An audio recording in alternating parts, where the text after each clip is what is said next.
स्थानिक गुन्हे शाखेच्या खुर्चीसाठी चाललेली स्पर्धा थांबणार कधी? ठाकरे गटाने पोलीस प्रशासनावर उपस्थित केले अनेक प्रश्न।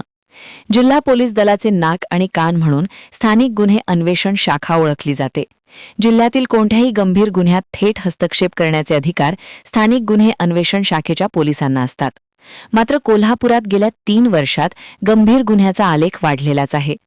स्थानिक गुन्हे शाखेच्या खुर्चीसाठी जिल्हा पोलीस दलातील पोलीस निरीक्षकांमध्ये सुरू असलेली स्पर्धा थांबणार तरी कधी, असा प्रश्न उपस्थित करत शिवसेना ठाकरे गटाच्या पदाधिकाऱ्यांनी जिल्हा पोलीस दलातील अनागोंदीबाबत जिल्हा पोलीस प्रमुखांना विनंती केली आहे।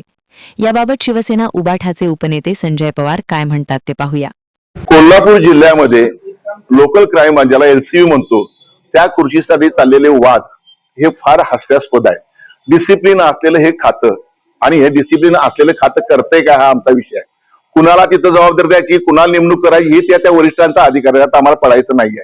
परंतु ह्या खात्याकडनं कोल्हापूर जिल्ह्याला आम्हाला जे सुख मिळायला पाहिजे होतं, कायदा सुव्यवस्था राखणं गरजेचं होतं, ते मिळते काय? तर ते शून्य मिळते आम्हाला। खून, मारामाऱ्या, गुटखा, मटका, बलात्कार, आपलं हे चाललं तुमचं धर्मांतर, असे अनेक विषय आहेत। पिळणकर सारख्या माजी सरपंच अजून बेपत्ता आहेत। मग पोलीस खातं करतंय काय?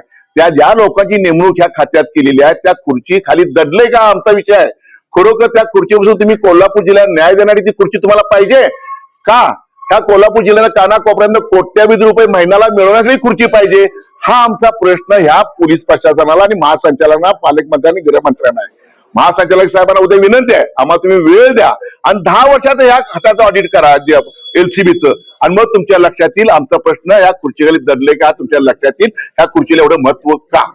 असं जर चाललं तर डिसिप्लिन या तुमच्या खाते संपून जाईल। तुम्ही काळजी घ्या, उद्या आम्हाला वेळ द्या, तुमच्या आम्हाला चर्चा करायची आहे, अन्यथा शाहूपुरी पोलीस दारात आम्ही ठिय्या मारून तिथं बसणार आहोत।